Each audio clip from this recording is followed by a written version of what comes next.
यहाँ पे बात करेंगे जो आपका ये बैच चलेगा, ये 3 महीने का जो है, 3 महीने का पूरा ये बैच चलेगा। ठीक है। और आप लोगों को जो है ये पता होगा, ये पूरा पेपर जो है ये आपका 150 मार्क्स का पेपर है। ठीक है। 150 मार्क्स में आपको जो है वो कितने घंटे में ये हो जाना है, जो है 2 घंटे का आपका जो है पूरा का पूरा 2 घंटे का आपका पेपर है। यानी अब आपके पास यहाँ पे अगर 150 क्वेश्चन हैं और टाइम आपके पास जो है वो आपका कितना मिनट है, केवल 120 मिनट है। उसमें भी आपके मैथमेटिक्स के क्वेश्चन है, जो रीजनिंग वाला पार्ट है उसमें आपके जो है 25 क्वेश्चन हैं। ठीक है। 25 जो आपके क्वेश्चन हैं। तो आपको वहां पे सबसे पहले अगर हम बात करेंगे, आपको यहाँ पे करना क्या है, आपको आज से लेके आपको अपना टाइम जो मैनेजमेंट है, ठीक है, आपको उस तरीके से ध्यान रखना है। ठीक है, नहीं तो बिना उसके वो होना नहीं है। प्लस यहाँ पे आपको करना क्या है, जो आपके प्रीवियस ईयर के क्वेश्चन पेपर हैं उनको आपको देखना है कि प्रीवियस ईयर में जो है वो कैसे आपके पूछे जा रहे हैं। आयोग जो है वो धीरे धीरे आपका क्या है, पैटर्न आपका बदल रहा है, कभी किसी एग्जाम में आपका कुछ कर देता है और किसी एग्जाम में थोड़ा सा ऊपर नीचे वो पूछ देता है। ठीक है। और पर्टिकुलर सिलेबस की बात करें, ठीक है, सिलेबस में आपके यहाँ पे 5 सब्जेक्ट हैं। ठीक है।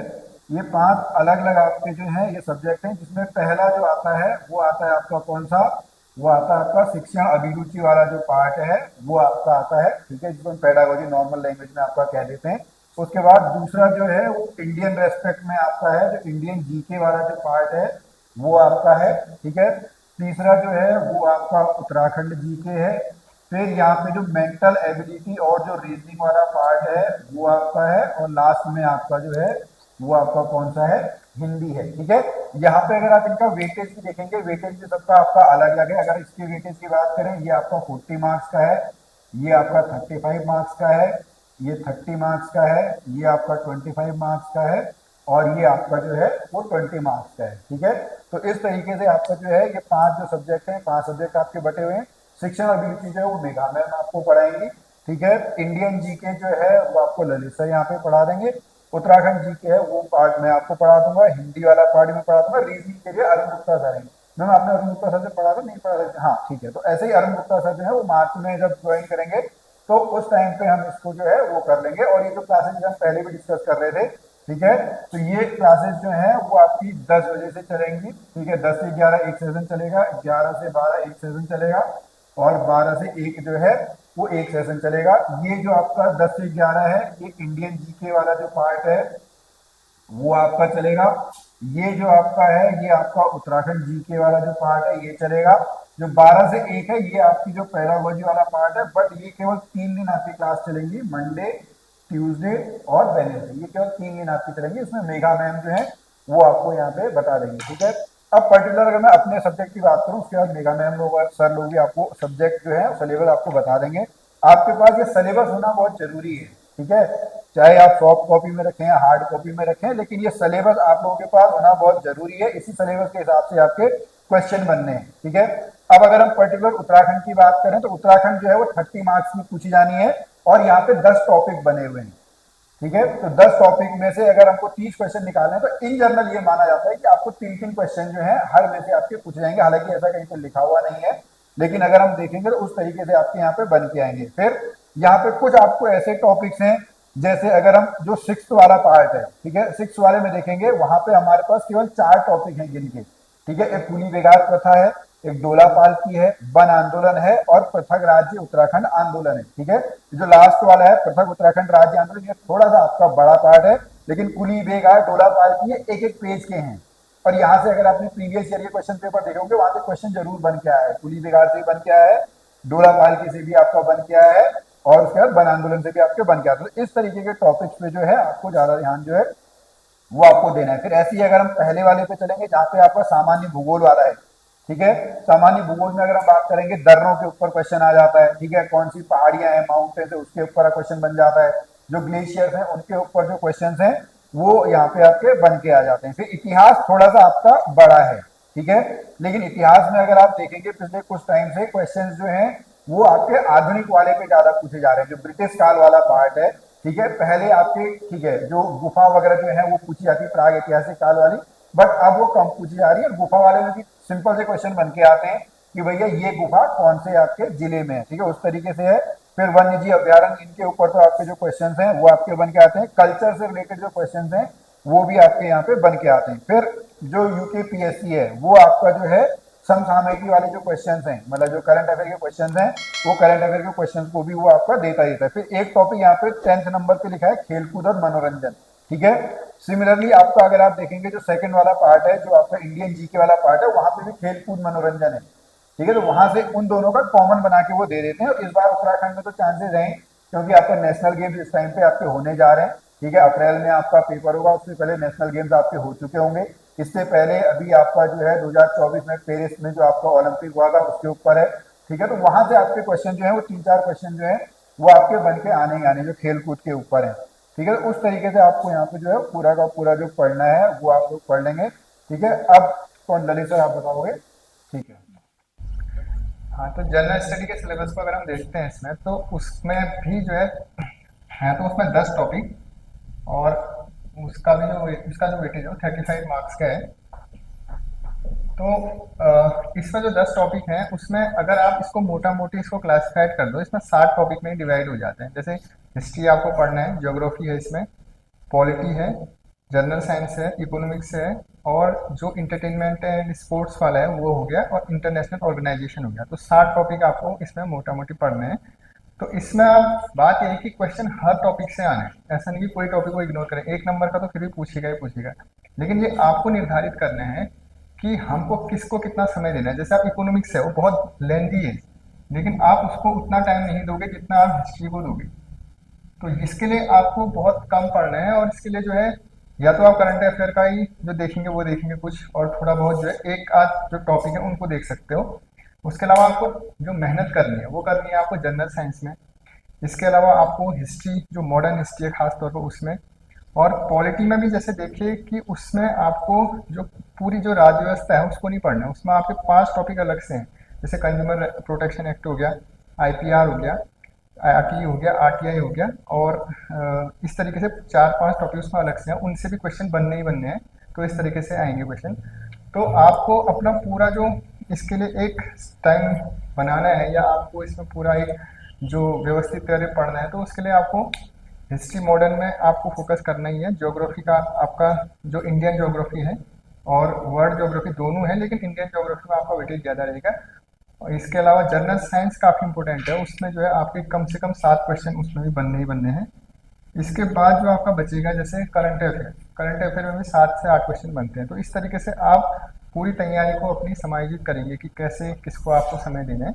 और 35 मार्क्स अपने आप में एक बहुत महत्व रखते हैं एग्जाम में। तो उसमें अगर आप 20 से 25 मार्क्स भी अगर आप अचीव करते तो आपके लिए वो बेनिफिशियल रहेगा एग्जाम के लिए। तो उसके लिए आप इसके लिए फिर बात ये होती है कि आप पढ़ेंगे क्या, क्या आप इतना ज़्यादा इसके लिए कितना आपके इसके जो सोर्सेज होंगे, कहाँ तक आप रीच रखोगे। एक तो आप जैसे क्लास कर रहे हैं तो आप क्लास में जो आपको अवेलेबल हो पा रहा है नोट्स वो आपके लिए है। इसके बाद जो ड्यूस एंड टेक है उतना, क्योंकि आप इतने में से आपके क्वेश्चन बन जाएंगे। आप कोई भी पेपर देखें, सबके सब क्वेश्चन तो आप कहीं से भी नहीं बना सकते हो।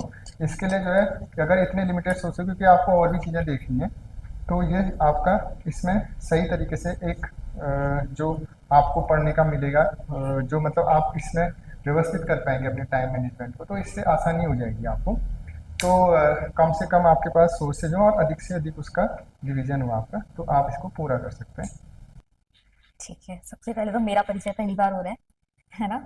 आपका तो नाम मैं जानती हूँ, आपका नाम? अरीता, ठीक, ओके। तो देखिए, शिक्षा अभिरुचि वाला जो पोर्शन है आपका, ये तो आपका सबसे बड़ा वाला पोर्शन है, क्योंकि यहाँ पर क्या है 40 मार्क्स जो है आपके यहाँ से आ रहे हैं, ठीक है। अब क्या है, सिलेबस जो है इसका वो ऐसा नहीं है कि बहुत ज्यादा वास्ट है, ठीक है। एलटी दिया है आप लोगों ने, दिया था एलटी वाला, तो एलटी के कंपैरिजन में तो कुछ भी नहीं है ये, है ना। उसमें तो एक अच्छा खासा वास्ट सिलेबस था, ठीक है। तो 10 यूनिट है, और 10 यूनिट में भी इसमें जो कमीशन के आप पेपर देखोगे ना आप इसके, तो उसमें आपका फर्स्ट और सेकंड यूनिट उसमें से सबसे ज्यादा क्वेश्चन पूछ रहा है। फर्स्ट वाला जो है आपका, सबसे अच्छी बात ये रहती है ना यूकेपीएससी का, ये टू द सिलेबस पूछता है, जो टॉपिक्स दिए हैं उसी में से क्वेश्चन देगा।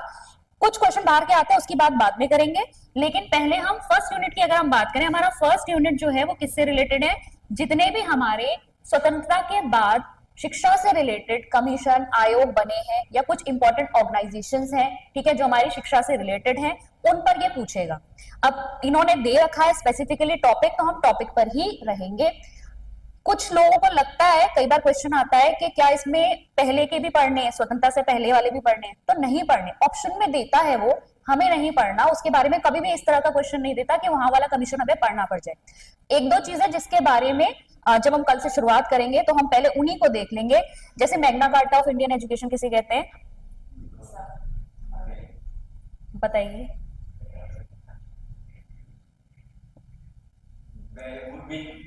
हाँ, वुड डिस्पैच, ठीक है, वुड डिस्पैच को हम Magna carta of Indian education कहते हैं। ये पता होना चाहिए जब हम इसकी बात कर रहे हैं, है ना, शिक्षा अभिरुचि की, ये पता होना चाहिए। फिर एक है बस कैप, इसके बारे में कल बताऊंगी मैं थोड़ा डिटेल में। दूसरा है हमारा एक यूजीसी। यूजीसी जो है ना, वैसे तो ये टॉपिक है ही, लेकिन ये वैसे आपका स्वतंत्रता से पहले का भी इसमें रोल था, ठीक है, इसमें पहले ही बन गया था। उस समय क्या थी, यूनिवर्सिटी ग्रांट कमेटी थी। तो यहाँ पर क्या है, आपके टॉपिक्स जो है यहाँ पर वो सारे हम उन्हीं में से करेंगे। एक आपका टॉपिक इसमें ई गवर्नेंस आ जाता है, एक यूनिट आपका आईसीटी वाला भी है ना। तो उसमें क्या होता है, नई नई टेक्नोलॉजी जो होती है ना, उस पर रिलेटेड ये लोग क्वेश्चन पूछ लेते हैं। अगर आप पिछले वाला पेपर चेक करेंगे, उसमें आपको क्या क्या पूछ रखा है उन्होंने, एक तो सैटेलाइट्स वगैरह पूछ लेते हैं, डिजिटल वो पूछ रखा था, जेंडर एटलस पूछ रखा था, ठीक है, डिजिटल इंडिया मिशन पूछ रखा था। हालांकि पिछली बार ये क्वेश्चन भी मैंने कराया हुआ था, वो तुक्का था कि वो लग गया। हमने जब नई क्या क्या स्कीम्स आपकी शिक्षा में आई हुई है उसके बारे में पढ़ा, तो उसमें से वही वाला क्वेश्चन आ गया, ठीक है।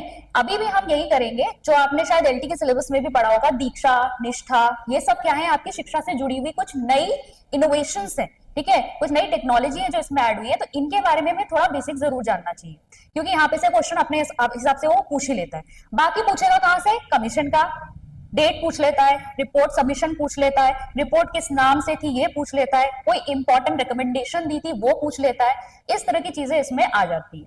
फिर इसके अलावा अगर कुछ पुराने पेपर देखोगे तो रीजनल ऑफिस जो ऑफिसेज होते हैं उनके, आपके एनसीईआरटी के, एनसीडी के, उनके बारे में क्वेश्चन पूछ लेता है। क्वेश्चन ऊपर ऊपर से ही पूछता है, बहुत ज्यादा डीप नहीं पूछता। तो यहाँ पर हमें क्या करना है, इनके हमें बेसिक क्लियर होने चाहिए। जो इंपॉर्टेंट है हम उसको पढ़ेंगे, क्योंकि रिपोर्ट तो बहुत बड़ी बड़ी होती है कमीशन की, उनको सबको डिटेल में पढ़ना हमारे लिए पॉसिबल ही नहीं है। तो उसमें से जो इंपॉर्टेंट रिकमेंडेशंस हैं और जहां जहां से हमें लगता है कि एमसीक्यू बन सकता है, हम वहां से उसको पढ़ेंगे। दूसरा आपका यूनिट आता है पूरा का पूरा टीचिंग से और कम्युनिकेशन से रिलेटेड है। टीचिंग पर से बहुत क्वेश्चन आते हैं। टीचिंग का कोई भी एस्पेक्ट हमको नहीं छोड़ना है, चाहे वो फेजेस हो, उसके लेवल्स हो। हम यहाँ पर पिछले अगर काफी पुराने पेपर देखोगे ना, तो उसमें मॉडल्स पे भी पूछ रखा है। तो एक बार हम उसको ऊपर ऊपर से देख लेंगे, क्योंकि ज्यादा डीप नहीं जाएंगे, फिर वो टफ हो जाते हैं थोड़े से देखने में।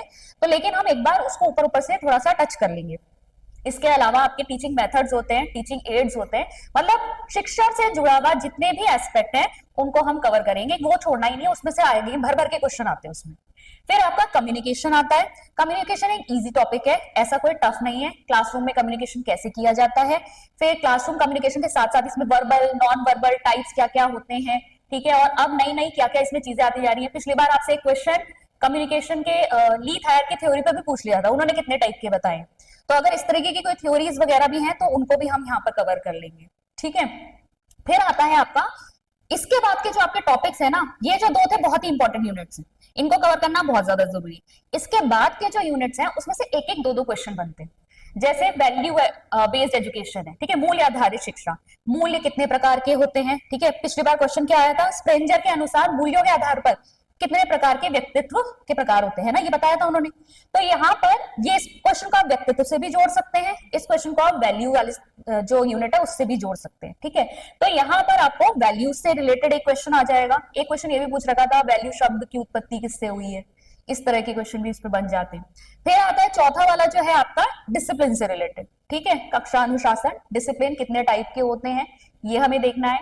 इसके अलावा आता है आपका शैक्षिक नियोजन और प्रशासन, जो आपका एजुकेशनल प्लानिंग हो जाएगा। स्कूल में किस तरीके से प्लानिंग की जाती है, प्लानिंग के क्या क्या एस्पेक्ट होते हैं, उसमें कौन कौन से काम आएंगे, ठीक है। और अगर आप नेशनल लेवल पर देखें, जो एपेक्स बॉडी है एजुकेशनल प्लानिंग के लिए कौन सी है, नहीं, न्योपा है, न्योपा, ठीक है। और फिर आता है आपका विद्यालय में अनुपस्थिति व विद्यालय छोड़ने के कारण और समाधान। ठीक है। तो क्यों बच्चे एब्सेंट रहते हैं या क्यों बीच में ही छोड़ देते हैं, इसमें आपका एक इंपॉर्टेंट, वैसे तो आपके बेसिक ही है चीजें कि मतलब ऑब्वियसली टीचिंग मेथड अगर इंटरेस्टिंग नहीं होगा, बच्चे को करिकुलम इंटरेस्टिंग लगेगा, वो छोड़ देगा। लेकिन एक और जो इसमें एस्पेक्ट आता है वो है दो टर्म, क्या है वो, वेस्टेज एंड स्टेग्नेशन। हिंदी में कहते हैं अपव्यय और अवरोधन, ठीक है, अपव्यय और अवरोधन। और ये कॉन्सेप्ट किसने दिया था, हेरटॉग कमेटी थी, ठीक है, हेरटॉग कमेटी थी, आई थिंक ऑक्सिलरी कमेटी थी, साइमन कमीशन ने बनाया था। तो उन्होंने प्राइमरी शिक्षा के ऊपर जो है वो पूरी समीक्षा की थी। तो उस समय उन्होंने इस समस्या को देखा था कि बहुत ज्यादा बड़ी समस्या इस समय ये है कि बच्चे जो है, एक तो अपव्यय हो रहा है। अपव्यय किस चीज का, कि मतलब अगर बच्चे ने एडमिशन लिया लेकिन अपनी प्राथमिक शिक्षा पूरी करने से पहले ही उसने छोड़ दिया, तो जितना भी हम सरकार ने उसके ऊपर पैसा लगाया तो वो तो वेस्ट हो गया ना, तो वो क्या है, अपव्यय। और स्टेग्नेशन मतलब बच्चा अगर एक ही कक्षा में बार बार फेल हो रहा है, बार बार उसे रिपीट कर रहा है, तो वो रुका हुआ है, अवरोधन की समस्या है। और ये बहुत बड़ी समस्या निकल के आई थी। तो ये टेक्निकल क्वेश्चन जो, या फिर मतलब फैक्ट वाला क्वेश्चन जो है वो यहाँ से बनता है, बाकी इसमें बेसिक चीजें बनती है। मतलब एज ए टीचर हम भी जानते हैं इन सब चीजों में क्या क्या समस्याएं हो सकती है, क्यों बच्चे का ध्यान नहीं लगेगा स्कूल में, क्यों बच्चा पहले ही छोड़ देगा स्कूल कंप्लीट करने से पहले अपनी शिक्षा। लेकिन टेक्निकल चीज जो फैक्ट वाली चीज आती है वो यहाँ से आती है बस, ठीक है। सिंपल सा यूनिट है, इसमें कुछ ऐसा है नहीं।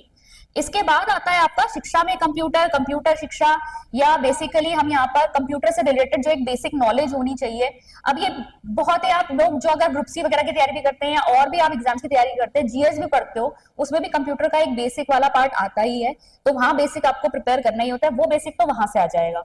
एजुकेशन में जो रिलेटेड है, ठीक है, उसमें जैसे कि आपका CAI हो गया, कंप्यूटर असिस्टेड इंस्ट्रक्शन, या कंप्यूटर असिस्टेड लर्निंग हो गया, ये वाला क्वेश्चन हम यहाँ पर कवर करेंगे, ठीक है।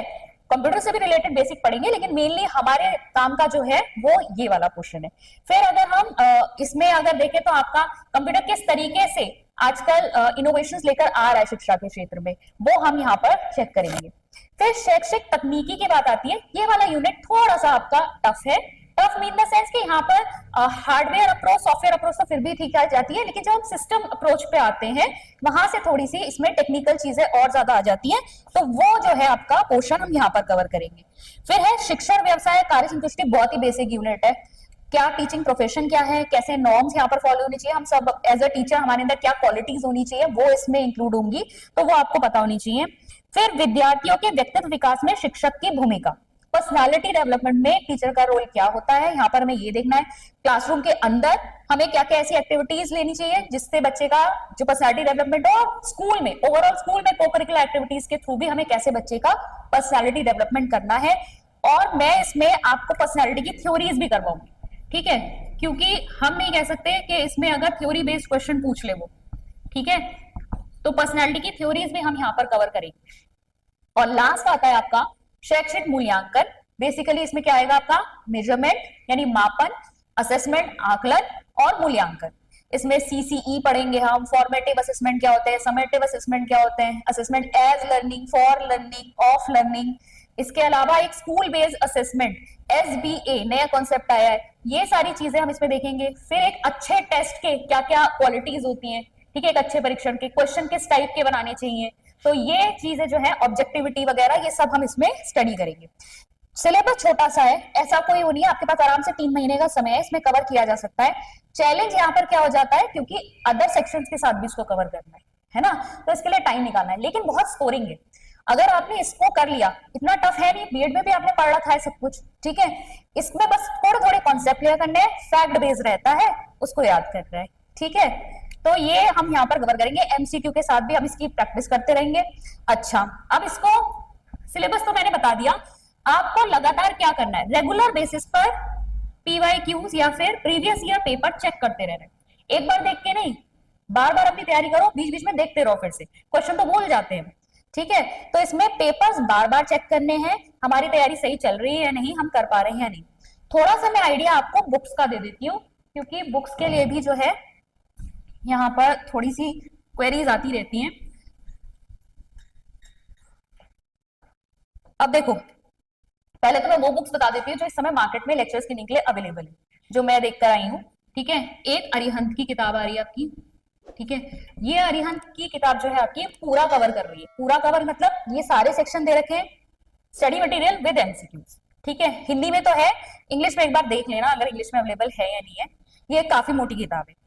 अगर मैं यूथ की किताब कहूं, यूथ की जो बुक है सिर्फ टीचिंग एप्टीट्यूड की है, और यूथ की बुक आप जानते ही हो क्या करता है, प्रीवियस ईयर पेपर इधर उधर जहां के भी होंगे आपके DSSB वगैरह उन सबके पेपर्स को क्या करता है, ये कवर करता है, वहां के क्वेश्चंस देता है।